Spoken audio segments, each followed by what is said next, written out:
तो जब हम मनस की बात करते हैं, हम भारतीय परंपराओं में, आयुर्वेद की परंपराओं में भी देखें और भारतीय कलाचार में देखें, तो हम माइंड एंड बॉडी ऐसा नहीं बोलते।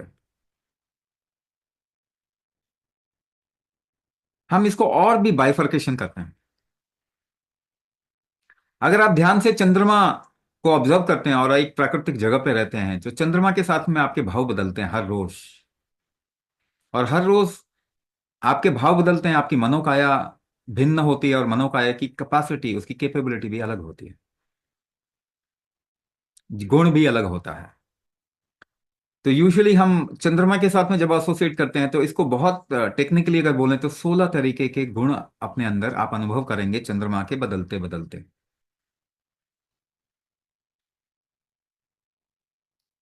और ये 16 आयाम में ही हम सूक्ष्म शरीर को डिफाइन करते हैं, क्योंकि उसको अनुभव के लेवल पे हम 16 आयामों में डिफाइन करते हैं। और इन 16 आयामों को डिफाइन करने के लिए या उसके और आसान बनाने के लिए हम इसे चार भागों में बांटते हैं। सबसे पहला भाग चित्त,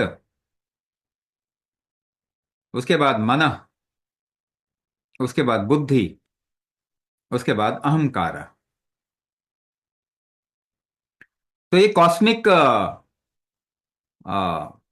बॉडी से लेके पर्सनल बॉडी तक, आइडेंटिटी शरीर जैसे कहते हैं, आइडेंटिटी बॉडी तक हम इसको इस तरीके से डिफाइन करते हैं।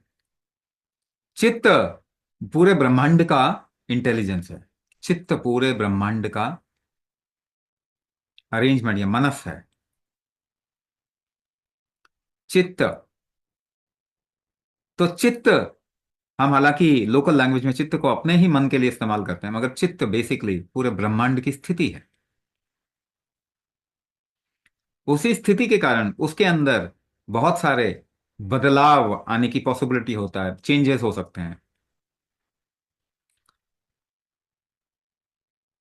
तो आपने ये देखा होगा, मौसम बदलते ही आपका मन अलग हो जाता है। तो मन वो पड़ाव है जिसका एक हिस्सा तो आपने पकड़ रखा है, वो पतंग है। एक हिस्सा तो आपने पकड़ रखा है और दूसरा हिस्सा प्रकृति की गोद में है, वो हवा की वजह से उड़ रहा है। तो मन वो हिस्सा है जिसके दो पलड़े हैं, ये बल्कि जिसके दो पहलू हैं, एक आपके हाथ में भी है, दूसरा आपके हाथ में नहीं है। इसीलिए वातावरण में बदलाव से आपका मन बदलता है। मगर आप चाहें तो अभी भी स्माइल कर सकते हैं कि नहीं, अभी चाहें तो मन बदल सकते हैं कि नहीं।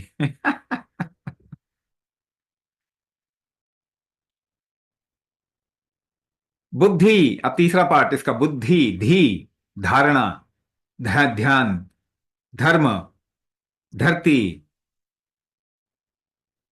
धीयते, धिया, पूता ऐसा भी बोलते हैं। ध, जब हम बुद्धि बोल रहे हैं। ब, ब का मतलब, ब एक शब्द है जो कि आपसे कोरिलेटेड है।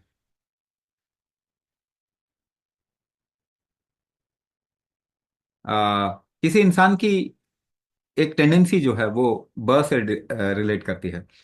और बुद्धि टेंडेंसी के अनुरूप अगर आपके अंदर कोई भाव आता है, आपके मन में बदलाव आता है, तो आपके मन में बदलाव आ रहा है, मगर उसके उसके पीछे कारण देखें तो क्या, कि आपकी टेंडेंसी ही है।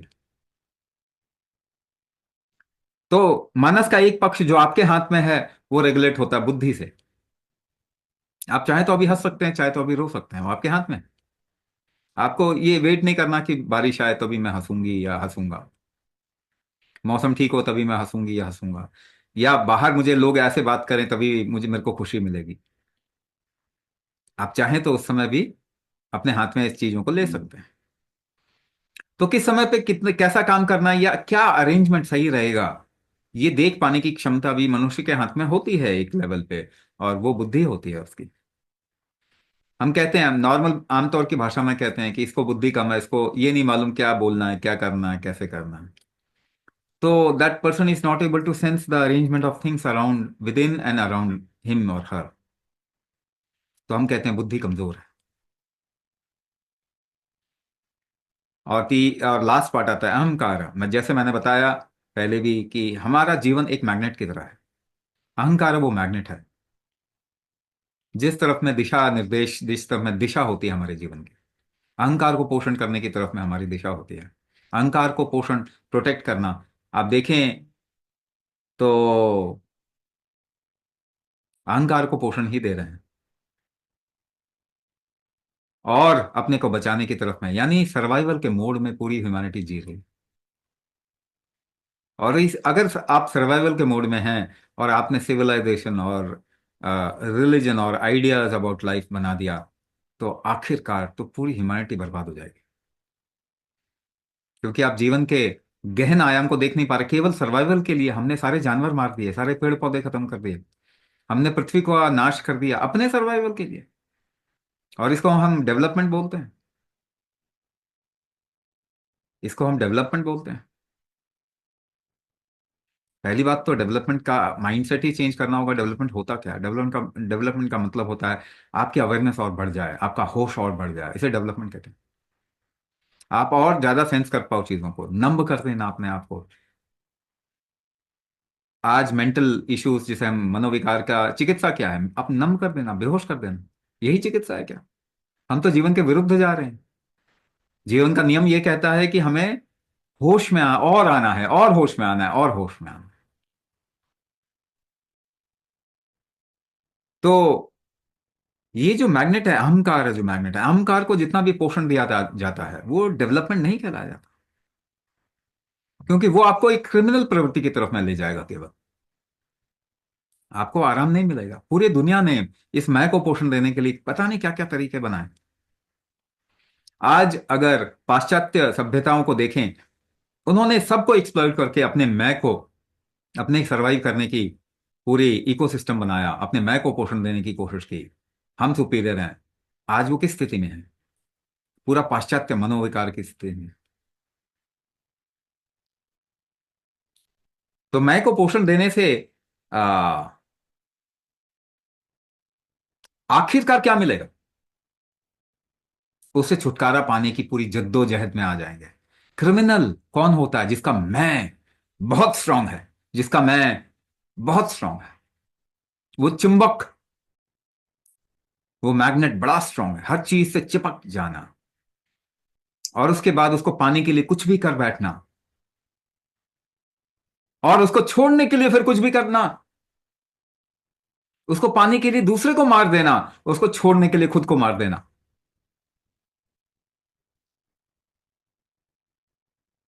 ये क्रिमिनलिटी तो है एक तरीके से। खुद का सुसाइड कर लेना या किसी और का मर्डर कर देना, ये दोनों तो एक ही चीज है। क्योंकि अगर आपके अंदर वो चिपका, वो अहंकार बहुत ही ज्यादा है, तो वो आपको विनाश की तरफ में ही ले जाएगा। या तो आप दूसरे को मार दोगे, या तो आप खुद को मार दोगे। शांति तो नहीं मिलने वाली कभी। लेकिन ये पॉसिबिलिटी भी है। जीवन का अनुभव ही आपको तृप्त करता है। अगर आप जीवन के अनुभव के साथ में तृप्त हो, अपने आप को ट्रेन करें कि चिपकाना और छोड़ने में किस तरीके से वो शक्ति आपके अंदर आए जो कि चिपका भी सके और छोड़ भी सके साथ ही साथ, तो जीवन को तृप्त आप कर पाएंगे। वही क्रिमिनल एक संत बन जाएगा। और ऐसे हमने क्रिमिनल देखे हैं जो कि संत बन गए। एक ही सिक्के के दो पहलू। उनके अंदर चिपकाव इतना था कि वो जीवन को अनुभव कर पाए। बिल्कुल। एक बुद्ध जब डेथ को देखते हैं, वो डेथ को अनुभव करने लग जाते हैं, और फिर कहते हैं कि भाई ये तो सत्य नहीं हो सकता। तो सत्य क्या है? इतनी प्रगाढ़ इच्छा कि सब कुछ छोड़ के जाते हैं। कहते हैं कि अगर मैं सत्य में स्थापित ही नहीं हूं तो मेरे जीवन का मतलब ही क्या है? क्या कमाल का उनका मैग्नेट रहा होगा, वो अहंकार की प्रवृत्ति रही होगी कि उन्होंने एकदम से अनुभव कर लिया ऐसा है।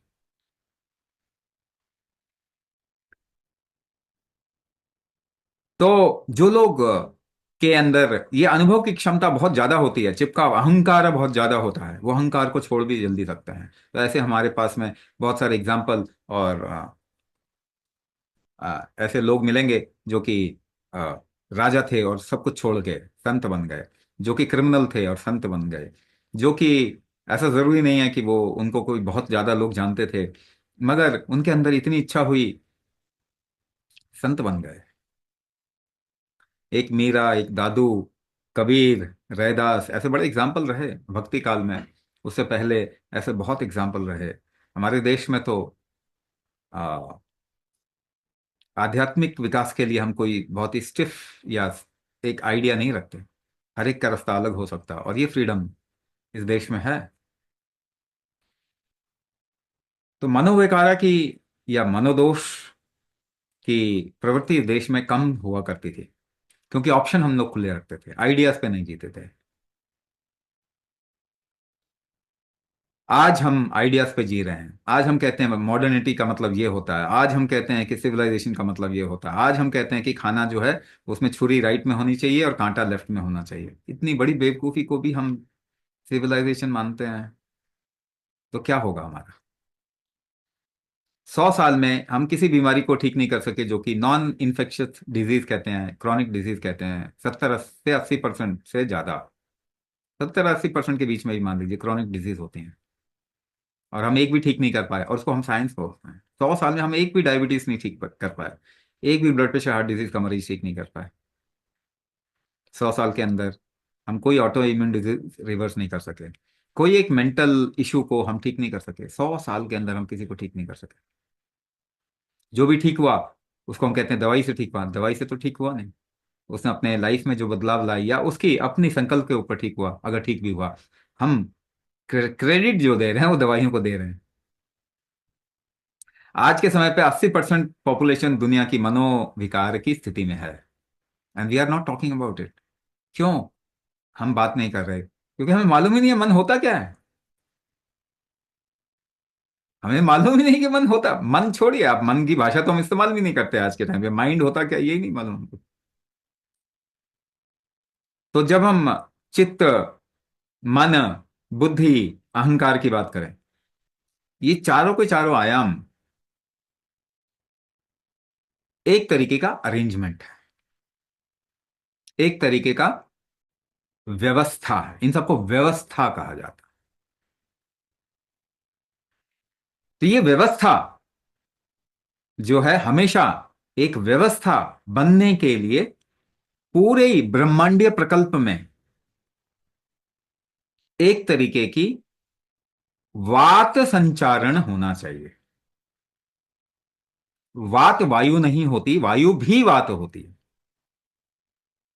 वात संचरण जब हम कह रहे हैं, तो वात बेसिकली, जिसको अंग्रेजी में प्रेशर कहते हैं, दबाव एक तरीके का। तो ब्रह्मांड में एक तरीके का दबाव है, प्रेशर है, तो ही एक तरीके की व्यवस्था है।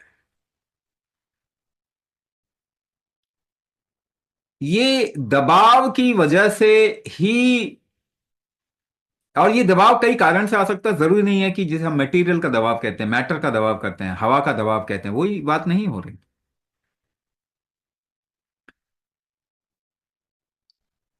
ये दबाव गुरुत्व की वजह से भी आता है। मैटर टू मैटर जो आपस में खिंचाव होता है एक दूसरे के साथ में, उसकी वजह से भी जो गुरुत्व पक्ष है वो भी दरअसल दबाव है।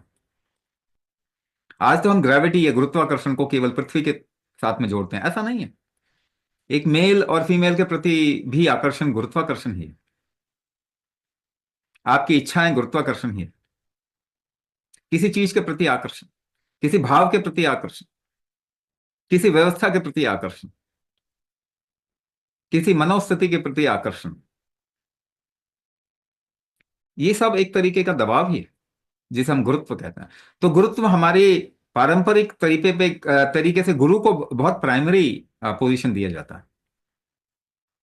क्यों दिया जाता है गुरु को? और गुरु केवल वो गुरु नहीं है जो कि आध्यात्मिक गुरु की बात कर रहे हैं। आध्यात्मिक गुरु भी इस गुरुत्व के आकर्षण से आपको निजात दिलाता है या मुक्त करता है। मगर प्राइमरी जीवन बनेगी कैसे? इसी आकर्षण की वजह से बनती है। यानी ब्रह्मांड में एक तरीके का अरेंजमेंट है, यानी सबके बीच में एक तरीके का आकर्षण है। ब्रह्मांड के बारे में भी अगर हम बात करें तो हम जानते हैं कि ये फैल रहा है, ऐसा आप भी बोलते हैं, मगर क्या ये सिकुड़ेगा? इसके बारे में तो हम बोलते ही नहीं। ब्रह्मांड भी फैलता है और सिकुड़ता है, क्योंकि डुअलिटी के बगैर ये दुनिया में कुछ भी नहीं हो सकता। ये दो का नियम जो है, ये प्राइमरी है। यानी कोई चीज फैल रही है तो सिकुड़ भी रही है, मगर उसका टाइम स्केल इतना बड़ा है कि हमें अभी नहीं पता चल रहा, वो टाइम स्केल की वजह से। मगर नेचर ऑफ लाइफ देखेंगे तो हमें पता चलेगा कि फैल रहा है तो सिकुड़ेगा भी। दिन है तो रात भी होगी। तो ये एक तरीके का, इसको हम दबाव बोल सकते हैं। इसका सही शब्द तो गुरुत्व होना चाहिए।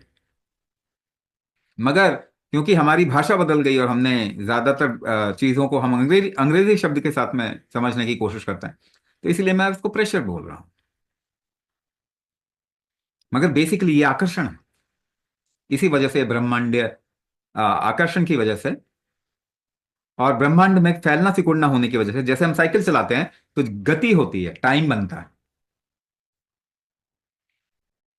महाकाल जब हम बोल रहे हैं तो टाइम का फॉर्मेशन कैसे होता है? जब फैलना सिकुड़ना दो एक्टिविटी जब एक साथ होती है तो उसमें गति होती है। हमारे शरीर में भी इस तरीके की गति होती है। और यही हम समझाने की कोशिश कर रहे हैं जब हम कहते हैं समुद्र मंथन को बेसिक फंडामेंटल मानते हैं हम, जीवन के उत्थान या जीवन के क्रिएशन से। समुद्र मंथन, जहां पे सुर और असुर, यानी रिदम और एंटी रिदम, मैटर और एंटी मैटर, आपस में एक दूसरे को पुल एंड पुश कर रहे हैं। क्योंकि मैटर है तो उसका एंटी मैटर भी होगा, और इन दोनों के बीच में लगातार आकर्षण और विकर्षण चलता है। सन और मून इसी तरीके से काम करते हैं। सूर्य किसी को फैलाता है, चंद्रमा किसी को वापस इकट्ठा करता है। आज के टाइम पे अगर आप शारीरिक बीमारी को देखें तो एसिडिक नेचर बन गया ह्यूमन बॉडी का, ऐसे भी देख सकते हैं। जिसकी वजह से ये तमाम बीमारियां हो रही हैं, क्रॉनिक डिसीज हो रहे हैं। क्यों? क्योंकि हम हमारा चंद्रमा का पक्ष कमजोर हो गया, कंसोलिडेशन यानी इंटीग्रेशन कम हो गया ह्यूमन बॉडी के अंदर। जल तत्व विकार आ रहा है। जल तत्व तो वैसे ही कम होने लग गया हमारे आसपास में। चंद्रमा भी रिसीड कर रहा है, धीरे धीरे पीछे जा रहा है, दूर जा रहा है पृथ्वी से। और हम अपने अंदर कोई ऐसा काम नहीं कर पा रहे हैं जहां हम अपने आप को इकट्ठा कर पाएं या अपनी इकट्ठा करने की शक्ति को बढ़ा पाएं। क्या आपको मालूम है, जब आप अपने आप को इकट्ठा करना चाहते हैं या किसी चीज को अपनी तरफ में खींचना चाहते हैं तो आप सांस रोक के खींचते हैं। जब आप डरते हैं तो डर से अपने आप को बचाने के लिए आप सांस रोक लेते हैं। कोई आपको मुक्का मारे, अपने को बचाने के लिए आप सांस रोक के शरीर को टाइट कर लेते हैं, इकट्ठा कर लेते हैं। कोई भी काम करें, खींचना, धक्का देना, वजन उठाना, गाना, नाचना, योगा करना, जुम्बा करना, एरोबिक्स करना, स्विमिंग करना, स्पोर्ट्स खेलना, सोचना, याद रखना, याददाश्त को वापस लाना, फोकस करना, आप ये सारे काम सांस रोक के करते हैं। तो ये जो फैलाव देना और इकट्ठा करना, यानी इनहलेशन और एक्सहलेशन। इनहलेशन आपको फैलाव देता है, एक्सहलेशन आपको इकट्ठा करता है। और भारतीय पद्धतियों में ये हमेशा कहा गया कि कोई अगर बीमार पड़ जाए तो वो थोड़ा सा कंसोलिडेट, इकट्ठा करे, यानी सांस जो छोड़ना है वो सांस लेने से लंबा होना चाहिए, अगर आपको रिलैक्स करना भी है तो। ये आसान भाषाओं में आपको बताने की कोशिश की जा रही है इन गहरे जीवन के नियम को, जहां पे कह रहे हैं चंद्रमा का पक्ष कमजोर हो गया। डायबिटीज बढ़ रही है दुनिया में। जितनी भी आपकी एडवांसमेंट और टेक्नोलॉजिकली आप इसको आगे बढ़ा रहे हैं, डायग्नोस्टिक्स में जा रहे हैं, मगर डायबिटीज तो बढ़ रही है। इसका मतलब आपको मालूम ही नहीं डायबिटीज होती क्या है। क्योंकि अगर शुगर लेवल को कम करके डायबिटीज ठीक होती तो 100 साल में सारे ठीक हो गए होते। 100 साल में एक भी ठीक नहीं हुआ। इसका मतलब यह है कि आपको मालूम ही नहीं डायबिटीज क्या होती है। और इसे आयुर्वेद में बड़े आ, पुराने समय से बोला जा रहा है, सोम दोष, सोम दोष, सोम दोष। सोम दोष शायद शब्द इस्तेमाल ना भी किया गया हो, ये मैं कर रहा हूं इस्तेमाल, और हम डायबिटीज को सोम दोष के फॉर्म में डिफाइन करते हैं। मगर इसी तरीके से बोला जा रहा है कि आपके शरीर में चंद्रमा का पक्ष कमजोर हो गया, या इंटीग्रेशन कमजोर हो गया, या आपका इंजन जो है खुल गया, अब इकट्ठा नहीं हो रहा, चलेगा कैसे? तो हमें बीमारियों को अलग तरीके से उसको समझना भी पड़ेगा और उस तरफ में जाना पड़ेगा। तो जब ये हम कह रहे हैं कि ये दबाव का पक्ष या ये प्रेशर इकोसिस्टम शरीर का जो है, वही आपके शरीर को अरेंजमेंट देता है। यानी आपके शरीर का जो माइंड है वो अरेंजमेंट है, वो एक व्यवस्था है। और प्रेशर या आपके शरीर में गुरुत्व का जो आकर्षण है, प्रेशर जो बनता है, वही इन सब अरेंजमेंट को बनाता है या बिगाड़ता है, जिसको हम आयुर्वेद में वात पक्ष बोलते हैं। तो वात आयाम बेसिकली प्रेशर है, वही अरेंजमेंट देता है। उसी की वजह से टेम्परेचर बनता है। कोई चीज इकट्ठी होगी, घनीभूत होगी, तो तापमान निर्मित करेगी। पृथ्वी के नीचे जाओ तो टेम्परेचर बढ़ेगा, ऊपर जाओ आसमान में टेम्परेचर कम होगा, क्योंकि घनीभूत होने से टेम्परेचर बढ़ रहा है। यानी जब इकट्ठा हो रही है चीजें, डेंस हो रही है, तो टेम्परेचर बढ़ रहा है। यानी जब इकट्ठा हो रही है, प्रेशर बढ़ रहा है, तो टेम्परेचर बढ़ रहा है। वात पित्त, ये दोनों मिलके कोई भी मटेरियल मैनेजमेंट करते हैं, किसी भी चीज की व्यवस्था देते हैं, या उसको उसका निष्पादन करते हैं, या फिर उसको एक फॉर्म से दूसरे फॉर्म में चेंज करते हैं, जिसे हम कफ का आयाम बोलते हैं। वात पित्त कफ। तो वात पित्त कफ भी अगर आपको सही करना है, तो आयुर्वेद का राजा कौन हुआ? कुंभक। आप अपने शरीर में कैसे इकट्ठा कर रहे हैं किसी चीज को, या कैसे घनीभूत करें, कैसे प्रेशर क्रिएट करेंगे? सांस रोक के ही करेंगे, इसके अलावा कोई ऑप्शन नहीं। तो अगर आपकी इनहेलेशन एक्सहेलेशन की का रिदम बिगड़ गया, तो उसका कंट्रोलिंग फैक्टर क्या है? उसको कंट्रोल कौन कर रहा है? उसको कंट्रोल कुंभक कर रहा है। प्रेशर उसको कंट्रोल कर रहा है। तो कुंभक प्रेशर का निष्पादन या उसको कंट्रोल करने का तरीका। कुंभकार क्वालिटी टर्म्स में, अगर फॉर्म के टर्म्स में बात करें, कुंभाकार का मतलब एलिप्सॉइड होता है, यानी एक लिंग फॉर्म। लिंगाकार है, कुंभाकार है। कुंभ की उपासना होती है हमारे देश में। कुंभ का मतलब आ, एक वेसल जिसका एलिप्सॉइड शेप हो, मटका या लिंग, कुंभाकार। अगर उसी को हम क्वालिटी के फंक्शनैलिटी के टर्म्स में अगर कुंभाकार को बोले, तो कुंभक बोलेंगे। जो कुंभकार क्रिएट करे वो कुंभक। कुंभक ही जीवन निर्मित करता है। कुंभकार से यूनिवर्स भी तो कुंभकार है, आपका ब्रह्मांड भी तो कुंभकार है। अगर उसको निर्मित किसी ने किया है, तो कुंभक ने किया है। तो कुंभक किसी अरेंजमेंट को निष्पादित या फिर कंट्रोल करने का तरीका, या प्रेशर इकोसिस्टम है, जिसकी वजह से कोई ना कोई कामकाज आपके शरीर के अंदर होता है।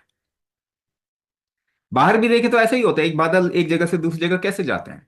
बारिश कैसे करते हैं? रेन साइकिल सबने पढ़ा होगा, water cycle, rain cycle. From high pressure to low pressure they move. पानी पेड़ों में ऊपर कैसे चढ़ता है? From high pressure to low pressure. ये वात का नियम है। ये वात का नियम है। तो वात का नियम को समझना पड़ेगा। प्रेशर के नियम को अगर हम समझें, और प्रेशर ही डायनामिज्म, जीवन के डायनामिज्म या क्रियात्मक जो आ, एक तरीके से प्रवृत्ति है जीवन की, उसको कंट्रोल करने का या उसको देने का, निष्पादन करने का तरीका, कुंभक ही कोई भी एक्टिविटी इस ब्रह्मांड में करवाता है। सारी एक्टिविटी कुंभक ही करवाता है। तो कुंभक आयुर्वेद का राजा हुआ इस तरीके से। और आयुर्वेद को भी अगर आगे बढ़ाना होगा, तो कुंभक को हमें वापस आयुर्वेद में लेके आना पड़ेगा। और अगर कोई मेंटल डिजीज के बारे में बात करें, सबसे पहले माइंड को समझिए और उसको कंट्रोल करने का तरीका। जैसे mind, pressure ecosystem of the body is mind, तो उसको कंट्रोल करने का तरीका कुंभक है। कुंभक से ही कोई भी मेंटल इश्यूज को हैंडल किया जा सकता है। लेकिन अगर आपकी लाइफ को ट्रेन किया जाए इस रिदम में लाने के लिए, जहां पे कि आप चिपका रहे हैं और छोड़ रहे हैं, चिपका रहे हैं छोड़ रहे हैं, ये प्रवृत्ति, ये टेंडेंसी, या ये कह लीजिए ये काबिलियत आपकी अगर बढ़ाई जाए कुंभक के जरिए, तो आप बहुत खराब से खराब सिचुएशन को भी आराम से झेल जाएंगे। आप स्ट्रेस आपकी लाइफ में खत्म हो जाएगा। डिप्रेशन की टेंडेंसी, एंजाइटी की सिचुएशन आपकी लाइफ में खत्म हो जाएगी। Up to taking bipolarity, schizophrenia, और पता नहीं कितने सारे मेंटल इश्यूज हो सकते हैं। हम उसको एक नियम में बांध के लोगों को अलग अलग तरीके से उससे निकालने के मेथडोलॉजी, तरीके और प्रोसेस हम डेवलप कर रहे हैं। मनोकाया चिकित्सा में।